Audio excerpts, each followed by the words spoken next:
esta Biblia que tengo en mis manos, nomás para que tengan una idea, se estima que a lo largo de toda la historia se han impreso 6,000 millones de copias. ¿Se imaginan?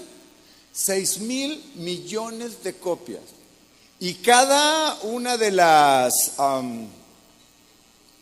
los años que van pasando, 100 millones más se van sumando.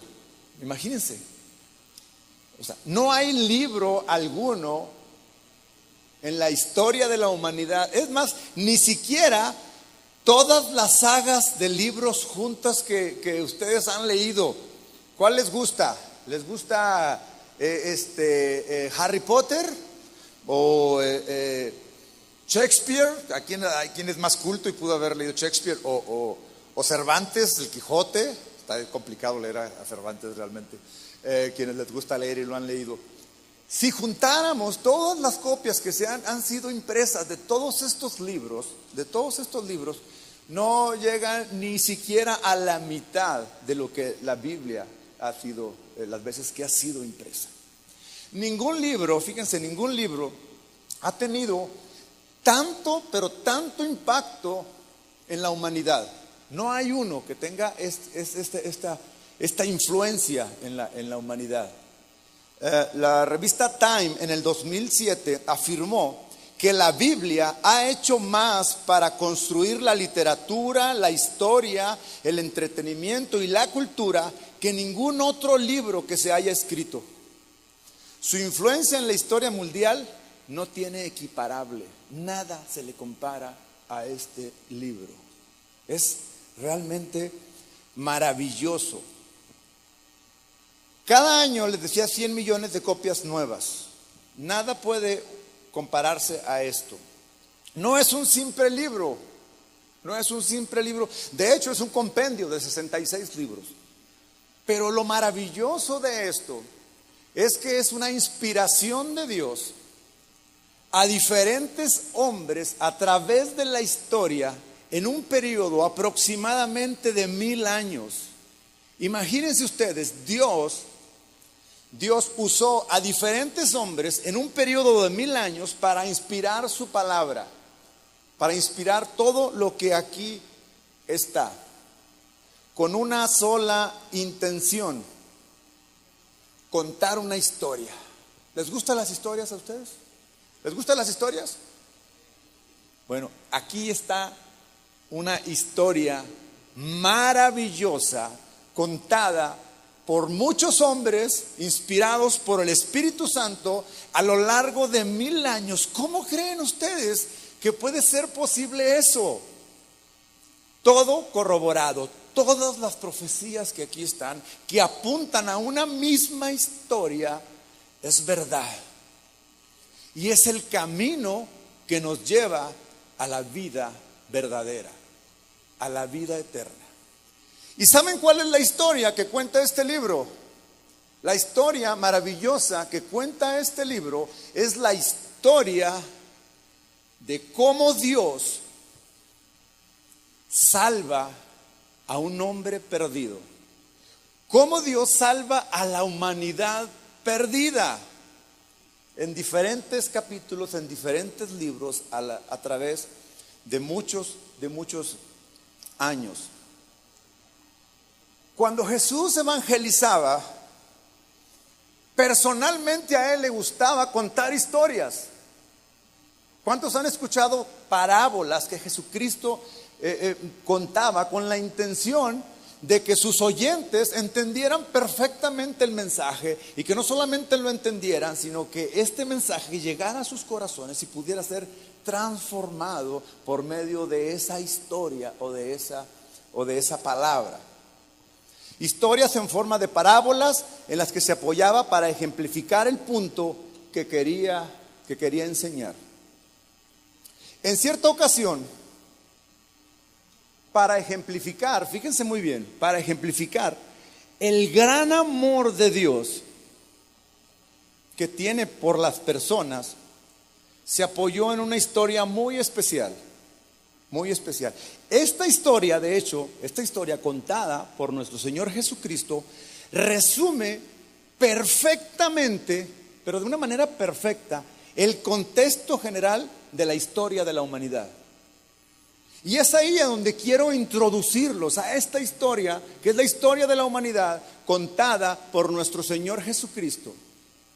Porque quiero que sea ahí en donde nosotros, cada uno de nosotros, nos identifiquemos. Porque esa historia es la historia salvadora de Dios, en la cual todos nosotros, pero absolutamente todos, necesitamos de esa salvación. La Biblia dice que por cuanto todos hemos pecado, todos estamos destituidos de la gloria de Dios. ¿Qué quiere decir esto? Que no podemos permanecer en la gloria de Dios porque el pecado, hoy cantábamos hace un momento, santo, santo, santo. Eso expresa la magnitud de la santidad de Dios. Y como no hay una palabra que pueda expresarla, pues hay que repetir muchas veces santo, santo, santo, porque no hay alguna que pueda ayudarnos en nuestro vocabulario para expresar la santidad de Dios. Y el pecado entonces nos aleja. Pero Jesús, siempre puesto su mira en el propósito principal de su venida a esta tierra, le cuenta a estas personas esta historia, justamente la historia de la salvación de la humanidad. Y expone perfectamente, fíjense muy bien, esta historia expone perfectamente el amor de Dios. Resume de una manera exacta la relación que la humanidad tiene con Dios. Sí. Pero también de una manera contrastante la relación que Dios quiere con la humanidad. Es decir, expone aquí cómo la humanidad quiere relacionarse con Dios, pero también al mismo tiempo, de una manera contrastante, cómo Dios reprueba esa forma, porque no es como el hombre quiere, sino como Dios mismo establece que debe de ser esta relación. Quiero que me vayan siguiendo muy bien, porque quiero que busquen cómo identificarse aquí. Acompáñenme por favor al Evangelio de Lucas, capítulo 15.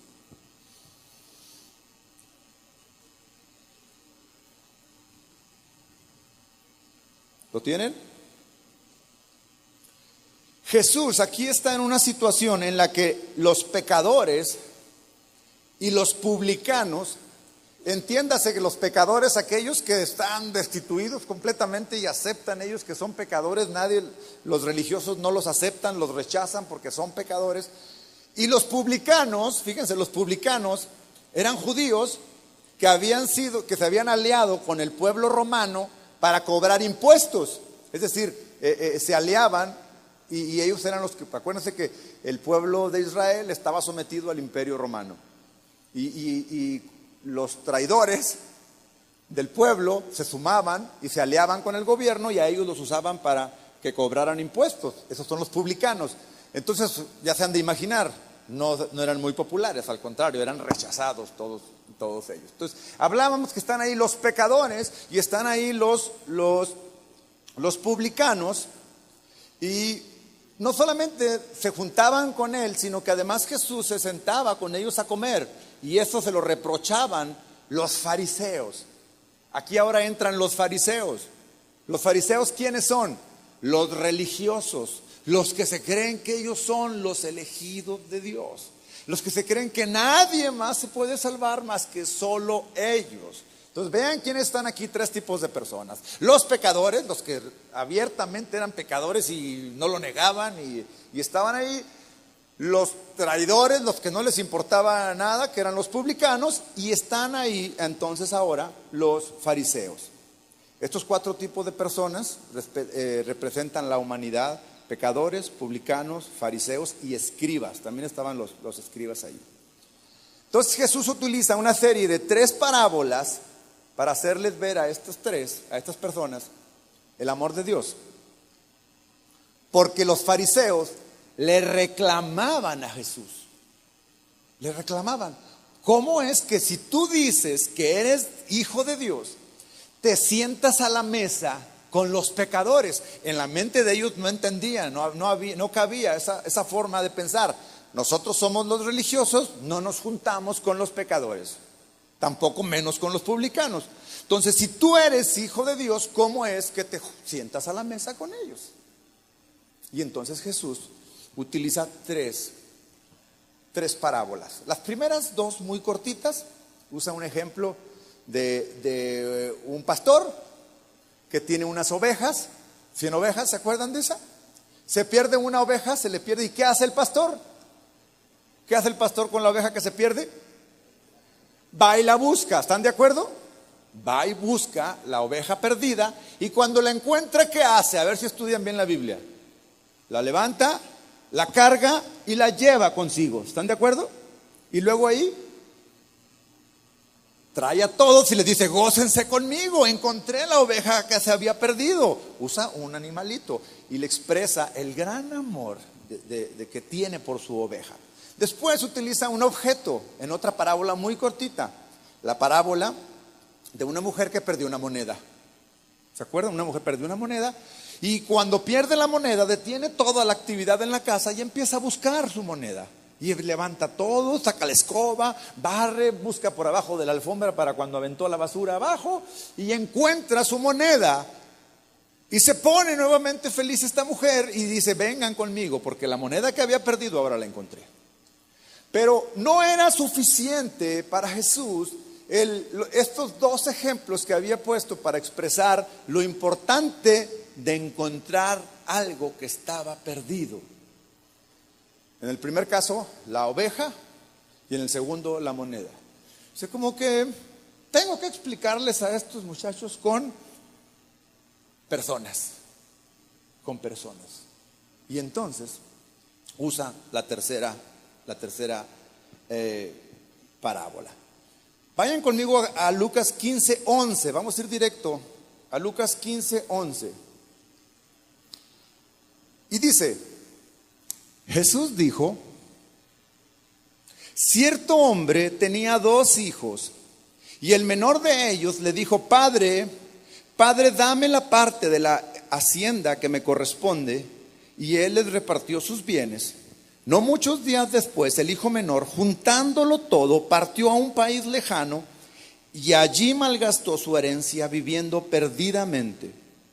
Cuando lo había gastado todo, vino una gran hambre en aquel país y comenzó a pasar necesidad. Entonces fue y se acercó a uno de los ciudadanos que de aquel país, y él lo mandó a sus campos a apacentar cerdos. Y deseaba llenarse el estómago de las algarrobas que comían los cerdos, pero nadie le daba nada. Entonces, volviendo en sí, dijo: ¿cuántos de los trabajadores de mi padre tienen pan de sobra, pero yo aquí perezco de hambre? Me levantaré e iré a mi padre y le diré: Padre, he pecado contra el cielo y ante ti. Ya no soy digno de ser llamado hijo tuyo. Hazme como uno de tus trabajadores. Y levantándose fue a su padre. Y cuando todavía estaba lejos, su padre lo vio y sintió compasión por él, y corrió y se echó sobre su cuello y le besó. Y el hijo le dijo: Padre, he pecado contra el cielo y ante ti. Ya no soy digno de ser llamado hijo tuyo. Pero el padre dijo a sus siervos: pronto, traed la mejor ropa y vestidlo. Poned un anillo en su mano y sandalias en los pies, y traed el becerro engordado. Matadlo y comamos y regocijémonos. Porque este hijo mío estaba muerto y ha vuelto a la vida. Estaba perdido y ha sido hallado. Y comenzaron a regocijarse. ¿Se fijan?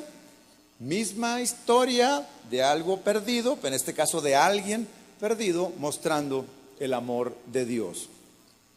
Pero yo les decía que quería resaltar de esta historia más, ahorita en este momento, la relación que existe entre este hijo y su padre.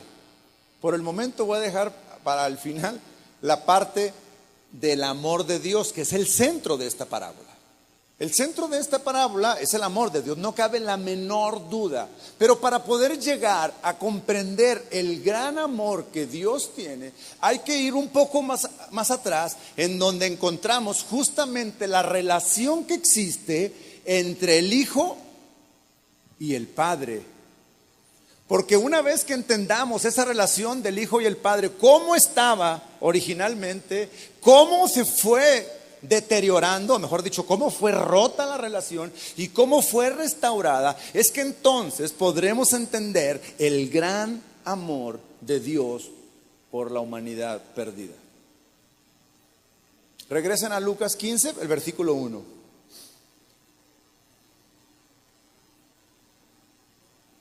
Perdón, el versículo 11. Y Jesús dijo: cierto hombre tenía 2 hijos. Aquí aparecen 2 hijos, pero solamente nos vamos a concentrar en uno de ellos. Más adelante la parábola habla del otro. Y el menor de ellos le dijo al padre: Padre, dame la parte de la hacienda. Algunas de sus Biblias dicen: dame la parte de la herencia. ¿Están de acuerdo? ¿Verdad que así dice?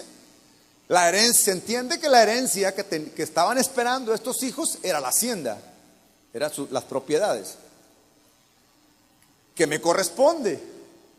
Y él le repartió sus bienes. O sea, el padre se lo repartió. Fíjense que se lo repartió a los 2. Habla en plural.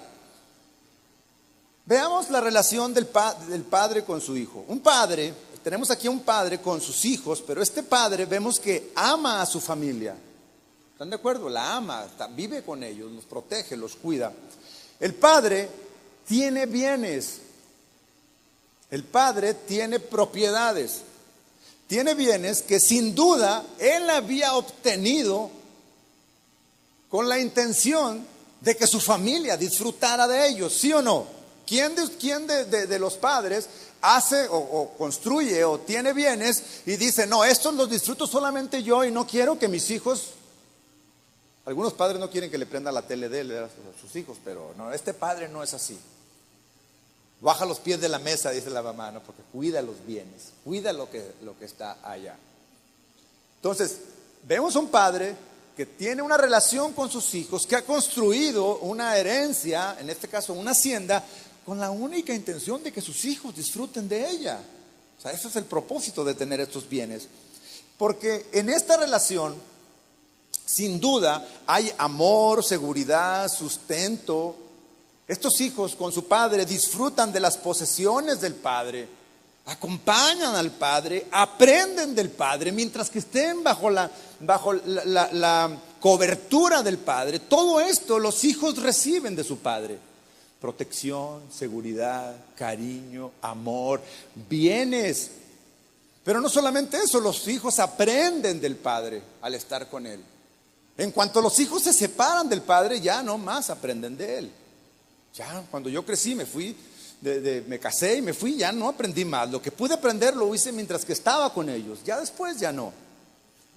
Este padre entonces ha construido una relación, fíjate muy bien en esto, de confianza con su hijo. Y entonces al hijo menor se le ocurre que él puede disponer a su antojo, como él quiera. Él puede disponer ¿de quién es todo eso? ¿Quién hizo toda esa herencia? ¿De quién es? Es del padre, por supuesto. ¿Cómo sabemos que es del padre? Porque primero, pues el padre es el que trabaja, el padre es el que lo va construyendo. Y segundo, porque el hijo se lo pide. Obvio, entonces no es del hijo. Pero mientras esté con el padre, disfruta de todo eso. Se puede decir que es un privilegio estar con el Padre, porque gozas de todo, de lo que no es tuyo. Gozo de todo de lo que no es mío, que en realidad es del Padre. Pero como soy su hijo, tengo ese privilegio. El problema aquí es que este hijo confunde privilegio con derecho. Cree que es su derecho. Tan lo cree que le dice: dámela, dame la herencia. La exige. Y es muy diferente un privilegio de una herencia, de un derecho. El mundo nos ha metido en la cabeza que tenemos el poder de reclamar nuestros derechos. Fíjense muy bien, chicos. El mundo nos bombardea completamente. Exige tu derecho, tu derecho. Y efectivamente hay muchos derechos legítimos, naturales, que están en la Constitución, que están en todo. Pero no confundamos con aquello que realmente es un derecho, con aquello que es un privilegio. El mundo nos ha metido esto para que estemos constantemente reclamando los derechos. Hay países en donde los hijos pueden demandar a sus padres y les ganan, porque están establecidos ciertos derechos que tienen cada uno de ellos. Pero díganme una cosa, ¿era su derecho de este joven, de este hijo, reclamar la herencia? ¿Cuándo se reclama una herencia? Cuando el padre muere, entonces algo que era un privilegio se convierte en un derecho, y entonces puede ir a un tribunal a decirle: la ley dice, a menos que el padre haya dejado un testamento diferente y diga, como hoy le hacen algunos: yo le quiero dejar mi herencia a mi gato. Sí, se lo dejan al gato. Y hay también juicios. Imagínense hasta dónde está de loco el mundo, que dice: yo le voy a dejar. Y ahí están los pobres familiares. Pero ¿cómo el gato? Pues al gato. Este hijo podía haber reclamado su herencia, sí, cuando el padre muriera, si es que el padre no dejó una voluntad diferente y que diga: esta herencia va a ser para fulano. Ahí es un derecho. Antes estaba gozando del privilegio de ser hijo. Podía gozar y tenía todo para ser feliz ahí. Entonces el padre entiende que su hijo le está diciendo: padre, estoy listo para hacerme responsable. Venga mi herencia, dame lo que me corresponde. Dame lo que me corresponde. ¿Por qué? Porque ya estoy listo, lo puedo hacer yo solo. Mientras que el padre entonces dice: bueno, pues ahí te van tus bienes, lo que te corresponde. Y se los da. Versículo 13. No muchos días después, el hijo menor, juntándolo todo, partió a un país lejano y allí malgastó su hacienda viviendo perdidamente. Nótese que no pasó mucho tiempo y que este hijo, pues era parte de la herencia. Supongo que le haber dado unas vacas, unos borregos, pues no sé, unas yuntas, pues no sé, muchas cosas que le ha de haber dado que era parte de la herencia. Y lo que hizo al tiempo, pero rápido, vendió todo para irse. Ahora, ¿por qué creo que lo vendió? Porque pues ni modo que se llevara la yunta de bueyes y las vacas y todo. O sea, tenía que llevar cash, ¿no? Efectivo, tenía que llevar efectivo para poder, se lo lleva. Y luego dice ahí que allá donde fue, perdió su hacienda. O sea, no se llevó la hacienda, ¿verdad? Se llevó el dinero, que era lo que valía la hacienda, y la pierde. Pregunta, aquí pasan varias cosas, que es exactamente lo que le pasa a la humanidad que rechaza a Dios, que no quiere estar en relación íntima con Dios. Se va, lo deja, se lleva lo que cree que es de él, y cuando se va lo malgasta. Dice que partió a un país lejano y allí malgastó su hacienda viviendo perdidamente. Lo primero que pasó aquí, lo peor que pasó, es más, la tragedia más grande que le pasó a este joven fue haber roto la relación con su padre. Es la grave relación, el grave problema de esto, que rompió una relación que le daba protección, que le daba cuidado, que le daba amor, que le daba todo. Eso es exactamente lo que la humanidad quiere hoy. No quiere nada absolutamente con Dios, no quiere nada. ¿Cuántos jóvenes hoy constantemente están entrando a las filosofías del ateísmo? ¿A cuánta filosofía hay? No quiero saber nada de Dios, no existe Dios, muchos dicen. Tan existe Dios que hoy tú existes aquí, que hoy aquí estás. Si no, ¿de dónde crees que? No es tan maravilloso la teoría de la evolución realmente, no tiene lógica alguna. Se requiere más fe para creer eso. Pues es una locura. Realmente el problema grave de este joven fue haberse alejado. ¿Por qué? ¿Por qué lo vendió? ¿Por qué cambió su relación? Por un deseo de libertad, por un deseo de independencia, un deseo de probar cosas nuevas, quizás desacuerdos de cómo el padre llevaba la hacienda, quizás desacuerdo de cómo el padre exigía la conducta del hijo en la casa. Y lo más fácil decir es: me voy de la casa, me voy, no me comprenden, no me entienden, quiero libertad, quiero probar otras cosas, quiero conocer el mundo. Y la decisión, la peor decisión, joven, señorita, que puedes hacer es que eso entre en tu mente: me voy de la casa, te dejo, dame lo que me corresponde. Y a lo mejor tú no tienes mucho que exigirle de que dame lo que me corresponde, pero exiges algo: libertad, libertad, dame mi espacio. Muchos jóvenes: necesito un espacio, mamá, no te metas a mi cuarto, es mi espacio. No es tu espacio, es el cuarto de la casa de tu papá, que te lo presta para que estés ahí, pero no es tuyo. Cuando tengas tu casa, entonces ese sí va a ser tuyo. Pero mientras tienes el privilegio de gozarlo, disfrutarlo, vivirlo, apreciarlo, limpiarlo. Por favor, amén. Creo que está una mamá acá. Deseo de libertad, deseo de independencia, deseo de probar cosas nuevas. ¿Por qué no? Arrogancia, prepotencia. Yo puedo solo, no te necesito. Dámelo, me lo voy a ir a gastar yo solo. Es más, no me lo voy a gastar, lo voy a cuidar, lo voy a producir más.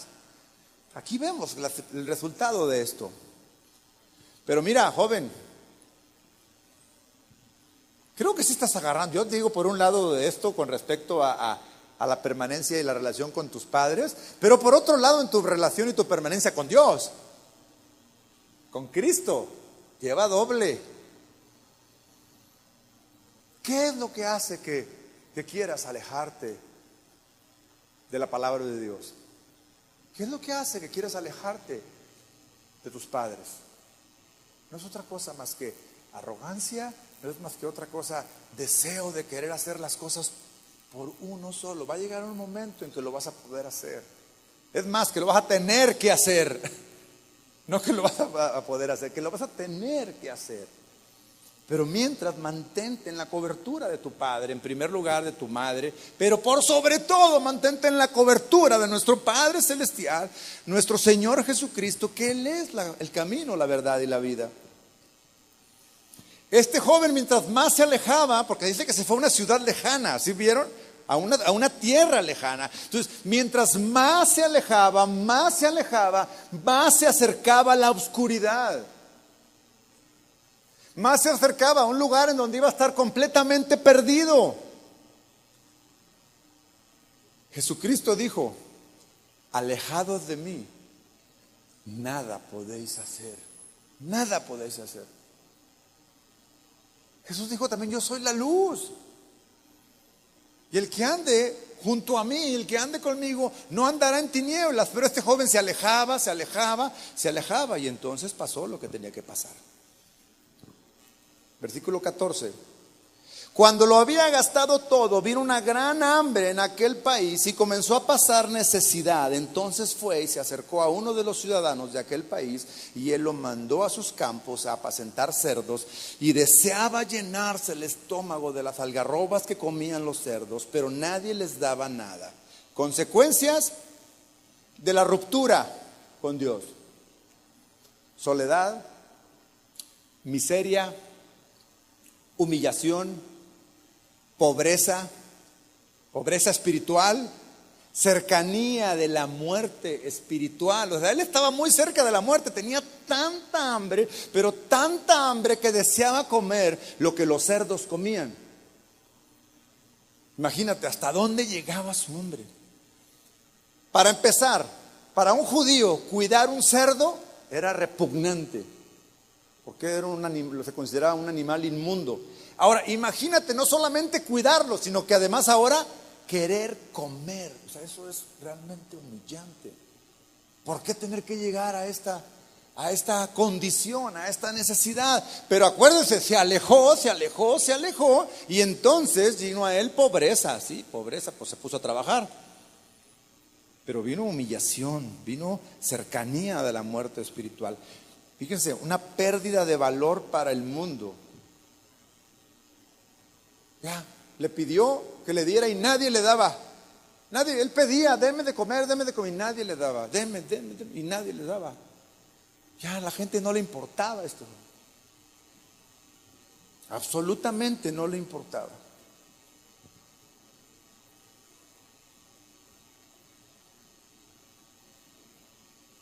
Dice que vino una gran hambre a aquella provincia. Significa que la situación afectó a todos, pero a él en particular lo llevó a un punto muy deprimente. Pero sin duda él se acordó de que en la casa de su padre aún los trabajadores tendrían comida caliente. ¿Por qué pensó eso? Si dice que el hambre llegó a todo lado. Entonces dijo, mi padre está preparado. A mi padre no le va a pasar esto que está aquí. Yo sé quién es mi padre. Y él no solamente va a tener para su familia, sino que tiene para sus trabajadores. Tiene para los que trabajan con él. Y piensa él, entonces viene a su mente, iré a la casa de mi padre. ¿Por qué? Porque allá están sus trabajadores y ellos comen tranquilamente. Y yo aquí, mira. De hecho, él empezó a hacer un plan. ¿Un plan para qué? ¿Este plan a dónde lo llevaría? A restaurar la relación con su padre. Cuando él piensa, dice en la Biblia aquí, que volvió en sí. ¿Qué quiere decir? Que andaba, o sea, que estaba fuera de sí, que no entendía razones y que no comprendía y que no alcanzaba a ver todo lo que le había pasado. Así que no era lo suficiente. Entonces, fíjate muy bien, él empieza a hacer un plan. Y este plan, lo primero que él dijo fue que quería, dice, entonces volviendo así, dijo, ¿cuántos de los trabajadores de mi padre tienen pan de sobra? Pero yo aquí perezco de hambre. Me levantaré. Aquí empieza su plan. Me levantaré e iré a mi padre. Bien, buen plan. Eso es muy bueno. Me voy a levantar de aquí y voy a acercarme a mi padre nuevamente. Versículo 19. Y le diré, dice 18, y le diré, Padre, he pecado contra el cielo y ante ti. Bien su plan. Muy bueno el plan. Ya no soy digno de ser llamado hijo tuyo. Aquí le empieza a chafear el plan. Aquí, acuérdense que él estaba deprimido, que él no sentía valor de sí mismo. No soy nada, mira lo que hice con mi padre. El pecado, chavos, a esa condición nos lleva a perder valor para las personas, pero a perder valor para uno mismo. Y entonces, yo recuerdo cuando yo me convertía al Señor Jesucristo, cuando yo recibí la palabra por primera vez, el obstáculo más grande que yo veía era que yo no era digno, que Dios no iba a perdonar por todos los pecados y la magnitud de los pecados que yo había cometido. Y yo me sentía muy mal y yo decía, no puede ser que Dios me perdone. Este joven estaba exactamente en la misma condición. Yo reconocía mis pecados. Yo sabía que era un pecador. Tan lo reconocía que creía que no me los podían perdonar. Ese es un error. Escúchame muy bien. Probablemente en tu mente ha estado así golpeando y golpeando. Lo que he cometido no tiene perdón de Dios. Lo que estoy viviendo no tiene perdón de Dios.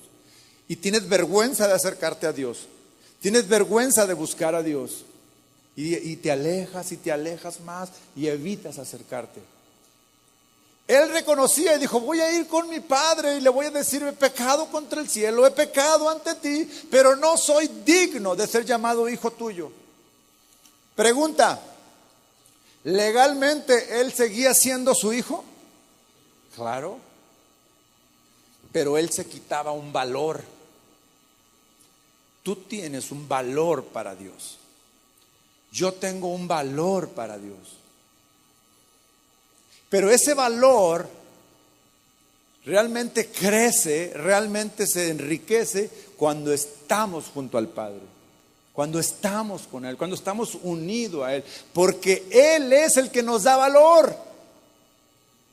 Jesucristo en nuestra vida es quien realmente da valor a nuestra vida. Entonces no era posible que este joven llegara ante su padre y le dijera: Padre, he pecado contra el mundo, he pecado contra el cielo, contra ti, y entonces ya no soy digno.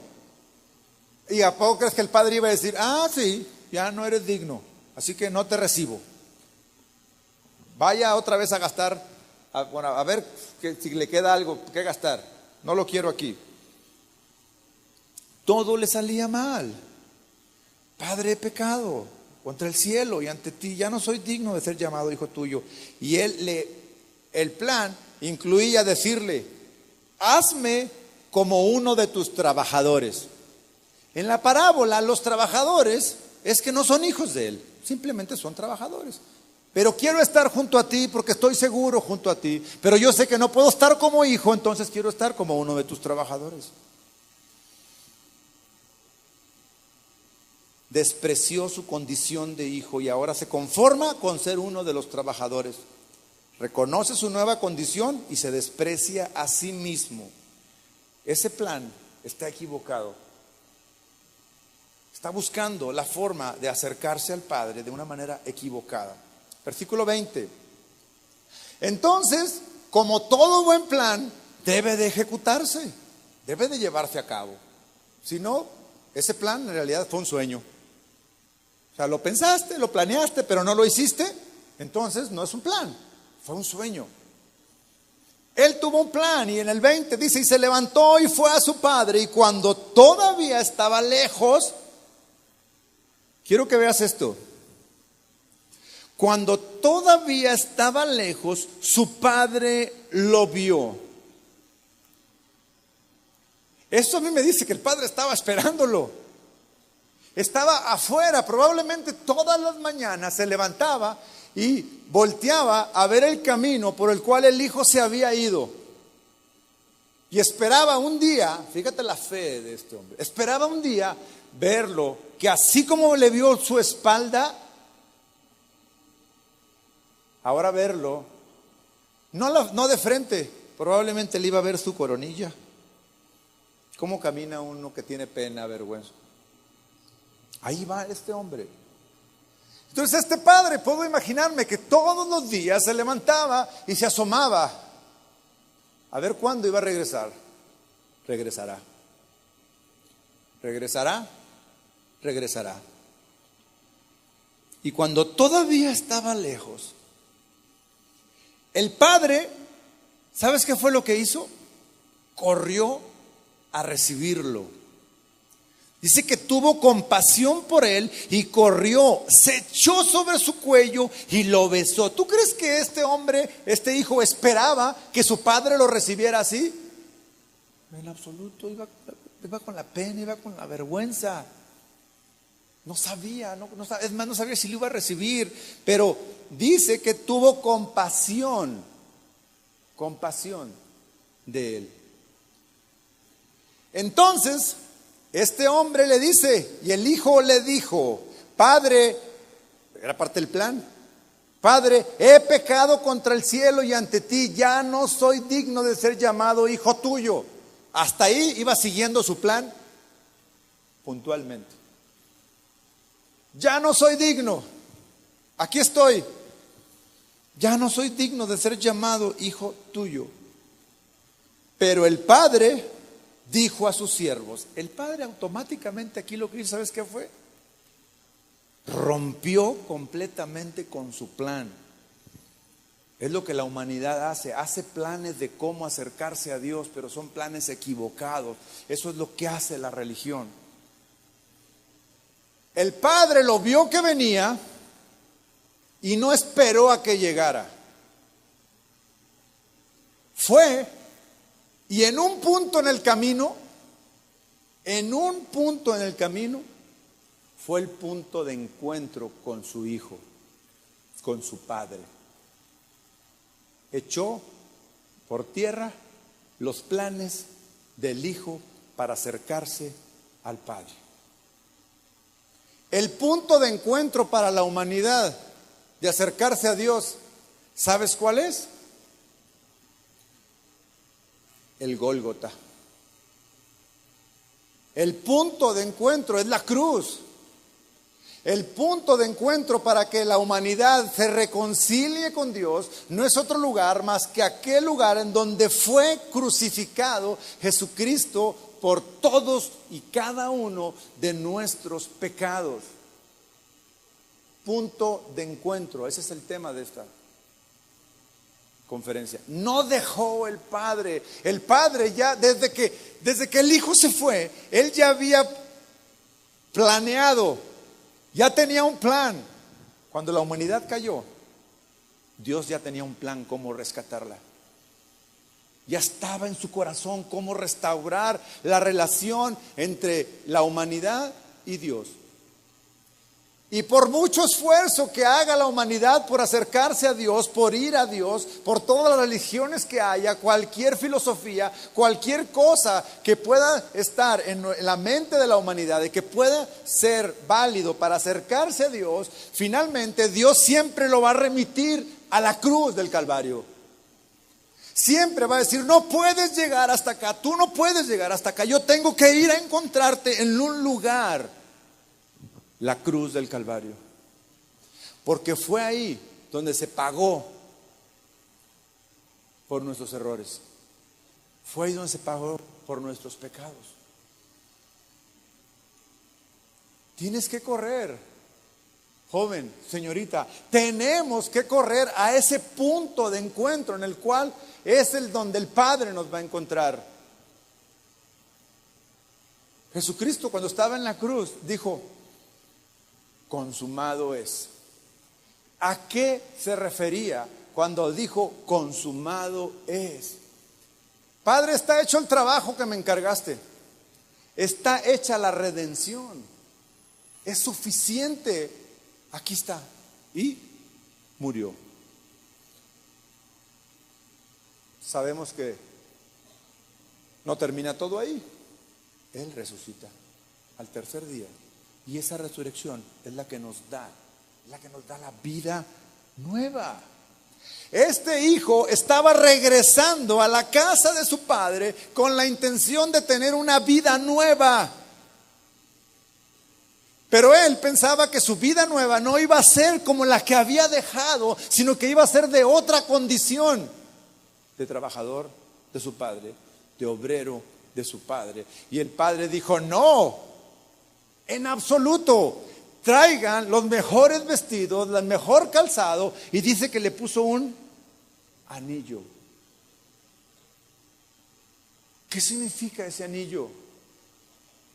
Lo restauro como hijo mío. Este es el anillo que lo hace legalmente hijo mío, nuevamente.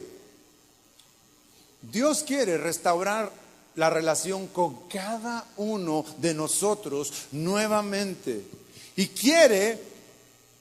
ya tiene preparado el Señor los vestidos nuevos, el calzado nuevo, y tiene el anillo listo para ponértelo. ¿Qué esperas para ir al punto de encuentro? ¿Qué esperamos para ir al punto de encuentro? Ahí en donde el Padre ya está viendo. Ya está esperando que aparezcas. Un día vio tu espalda cuando te fuiste. Y ahora está esperando ver tu frente que vienes. Y entonces cuando llegues, no va a dejar. Cuando vea, no va a dejar que llegues hasta allá, sino que va a correr a encontrarte en un punto especial. Y te va a abrazar y te va a besar. Y te va a decir: hijo mío, ¿cuánto he estado esperando por este momento? Traigan rápido, maten el becerro gordo. Traigan las ropas limpias, los calzados nuevos. Pónganle el anillo. ¿Quién quiere vestirse de esto ahora? Esa es la invitación del Padre. El Padre está ahí esperando. Imagínate esto. Viendo el camino. A ver si un día apareces. A ver si un día puede verte de frente en lugar de ver tu espalda. Porque un día dijo: no quiero nada contigo, Padre. Dame lo que me corresponde, mi libertad, mi independencia. Quiero hacer lo que yo quiera. Quiero vivir la vida como yo quiero. Y el Padre no detiene a nadie. Adelante. Pero el Padre espera a que regreses. Y ese es el punto de encuentro, la cruz del Calvario. El que quiero que cada uno de ustedes, todos, pero los que están por primera vez, que quizás nunca han escuchado esto, que digan: ¿esto qué es? O sea, ¿de qué se trata esto? Quizás nunca, ni siquiera te habías dado cuenta que un día le habías dado la espalda a Dios. Es más, quizás ni siquiera sabías que había Dios como tal, sino que, pues me dicen en mi casa que Dios. Pero hoy quiero decirte una cosa. Dios te ha creado. Desde que estabas en el vientre de tu madre. Desde ahí mismo, Él ya te había visto. Él ya sabía quién eras. Él ya sabía tu nombre. Cada una de las células de tu cuerpo fue formada por Él. Eso es Dios. Pero como el hijo pródigo, la gran mayoría de nosotros decimos: no quiero nada con Dios. Yo te estoy hablando de lo que sé. Cuando yo tenía 19 años, yo decidí irme de la casa de mis padres. Yo decidí irme de la casa de mis padres. Les dije: no quiero más de ustedes nada. Me voy a ir. Quiero mi libertad. Y me pasó exactamente lo que le pasó al hijo pródigo. Hasta lo más bajo que te puedas imaginar. Algunos de ustedes están así. Algunos de ustedes están pensando hacerlo. Algunos de ustedes ya tienen plan para eso. Este hombre tenía plan para regresar. Algunos de ustedes están planeando cómo irse. No es esa la solución. No es esa la solución. Si el problema en casa es tan grande que realmente ya no puedes soportar, Dios te da la fuerza. Dios te da la vida. Dios te enseña cómo. Si tus padres no conocen a Dios, porque entiendo que hay ocasiones en que es realmente muy difícil vivir con padres que no son cristianos. Y de llegar con estos rollos con un padre que no es cristiano, va a decir: ¿qué te pasa? ¿Qué te dieron? ¿Te lavaron el cerebro? Eso me dijeron a mí. Porque después de 2 años de haberme ido, 3 años de haberme, regresé. Hice mi plan. Me dijo mi mamá: te prefería como eras antes. Porque no entendía el amor de Dios.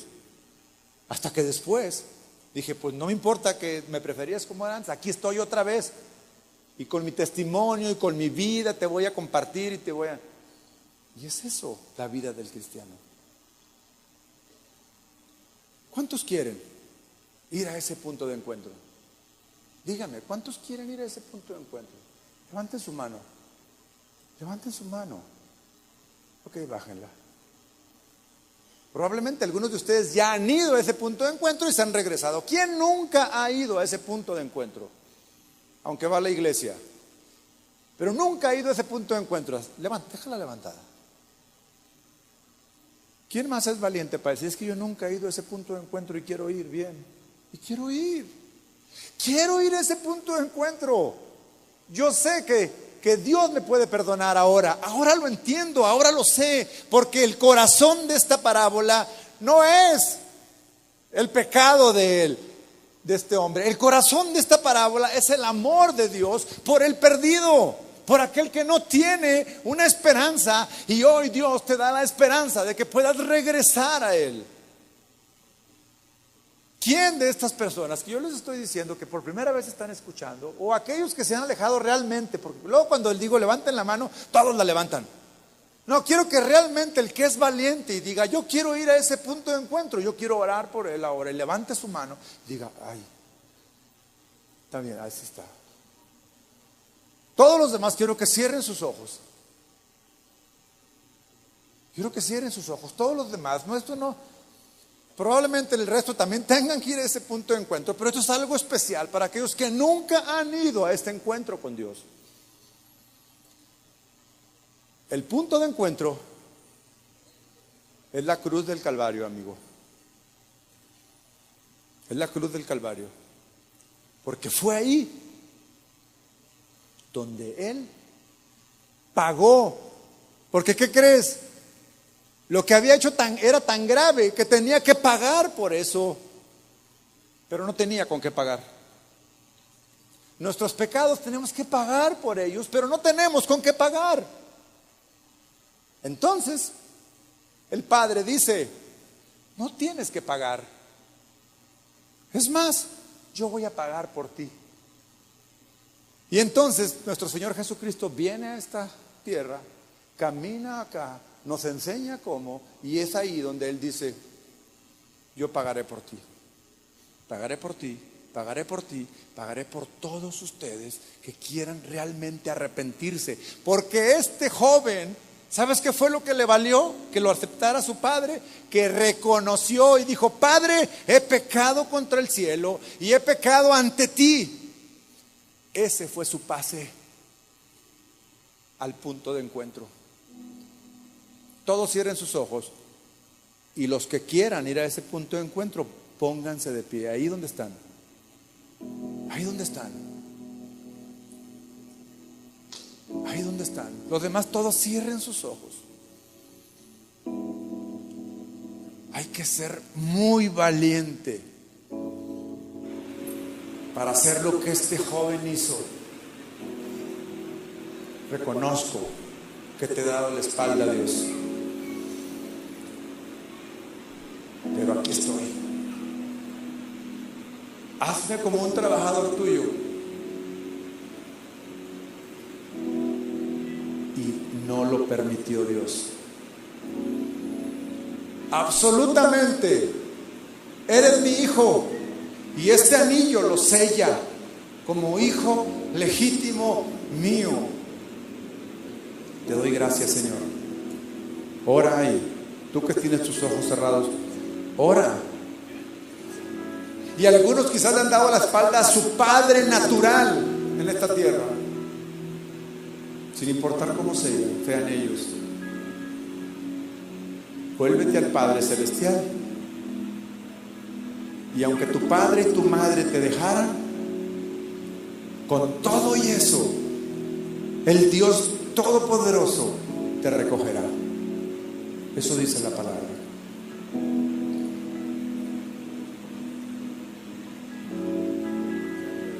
Gracias, Señor. Que lo que hoy inicia en estos jóvenes, Padre, y a lo largo del Congreso, puedan comprender más y más esta verdad, y que la semilla que hoy está en sus corazones dé un fruto, Señor, de salvación, para después un fruto de santidad.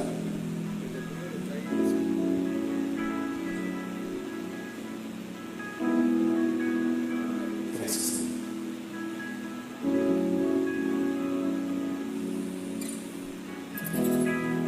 Gracias, Señor. mostraste tu amor clavado en esa cruz. En silencio me diste perdón.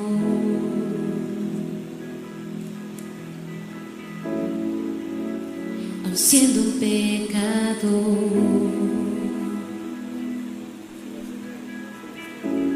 y demostraste tu amor. Mostraste tu amor clavado en esa cruz. En silencio me diste perdón.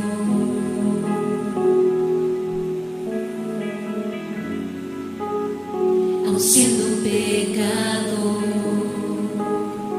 y yo recibo tu salvación. Me diste salvación.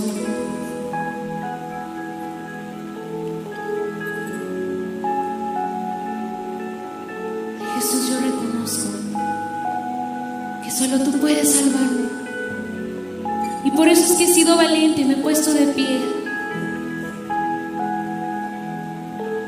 Jesús, aquí estoy. Me has mostrado tu amor y caigo rendido, Señor, ante tus brazos.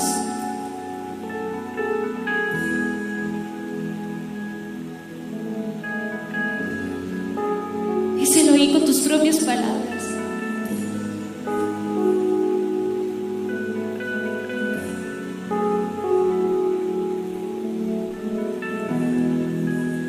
Mostraste tu amor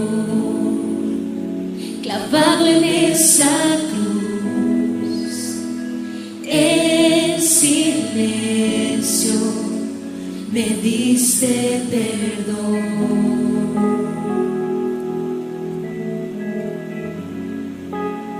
Aun siendo un pecador, y yo recibo tu salvación. Me diste salvación, Dios, enviaste a Jesús, nos diste tu verdad, y todo aquel que cree en él vida eterna le darás. Dios, enviaste a Jesús, nos diste tu verdad, y todo aquel que cree en él vida eterna le darás. Y yo creo en ti. ¡Qué grande amor!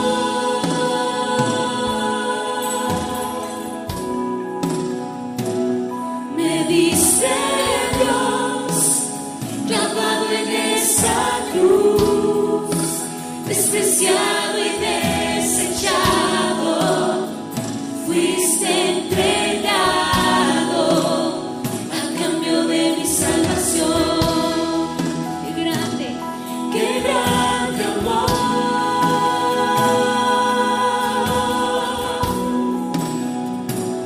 Me diste, Dios, clavado en esa cruz, despreciado y desechado, fuiste entregado a cambio de mi salvación. Y a cambio de tu dolor, Señor, hoy yo puedo ser llamado tu hijo. A cambio de tu sangre derramada,